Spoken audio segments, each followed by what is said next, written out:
Good morning friend, কেমন আছো তোমরা সবাই? সকাল সকাল চা ডিম টোস্ট নিয়ে তোমাদের সামনে হাজির হলাম। তো সকাল সকাল এই ব্রেকফাস্ট আমার খুবই ভালো লাগে, চা আর ডিম টোস্ট। সকালে আমরা ভাত টাত সেরকম খাই না, আমার ছেলেরা তো খাই না, তো আমার এইগুলোই বানাতে হয়, পরোটা বা চা ব্রেড এগুলোই বানাতে হয়। তো আমি বাজারে গেছিলাম, বাজার থেকে মায়া মাছ আর রুই মাছ এনেছি। মায়া মাছ দিয়ে আমি হেলাঞ্চা শাক দিয়ে রান্না করব। তোমরা কে কে শাক দিয়ে মাছ রান্না খাও আমাকে কমেন্ট করে জানিও। আমরা কিন্তু খাই শাক দিয়ে মাছ রান্না, আমার খুবই ভালো লাগে। তো হেলাঞ্চা শাক রান্না করব, রসুন আর রাঁধুনি ফোড়ন দিয়ে রান্না করব, আর সামান্য একটু আলুও দেবো। তোমরা কি এইভাবে শাক রান্না করে খাও? আমাকে নিশ্চয়ই জানাবে। আমরা কিন্তু এইভাবেই খাই।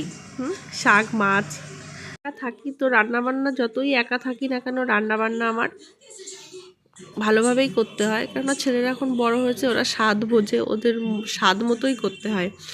ছোট ছেলে মাছ আর মাংস ছাড়া খেতে পারে না, ওর প্রতিদিন ডিমও ভালো লাগে না, অত ডিম পছন্দ করে না সবসময়, সয়াবিনটাও প্রতিদিন পছন্দ করে না।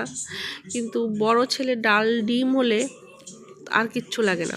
বড় ছেলে যদি আমি মাছও বানাই তাও মনে হয় ওর একটা ডিমের পোস্ট দিলে বা ডিমের অমলেট দিলে ওর ভালো লাগে।